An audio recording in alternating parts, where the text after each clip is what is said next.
rise today on another topic, one that's dear to me.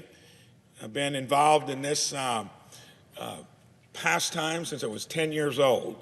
Most of you may not know where I'm going to go, but it's one of the most unique birds that the good Lord ever created.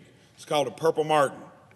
It is a bird about 8 ounces or so that migrates back and forth from North America to the Amazon, does it each year. I became a landlord for them back many, many years ago. And it's the only bird, through adapting, that is now totally dependent on man-made housing. You've seen gourds out there. They're a bird that only lives in a colony. Most songbirds are territorial.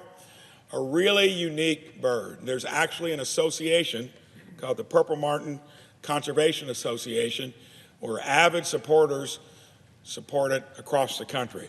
Due to habitat loss over time, where their normal habitat would have been in the wild, and as Indians many years ago lured them into their own communities because they only eat flying insects, truly an amazing bird that's been under some pressure recently.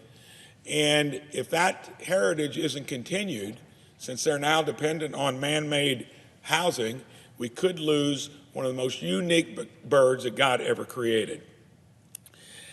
Efforts from conservationists across the country have been mostly behind making sure that this heritage remains. This is a resolution that celebrates the efforts of all of them. It designated this past August 10th as Purple Martin Conservation Day to recognize their work and to protect this natural treasure.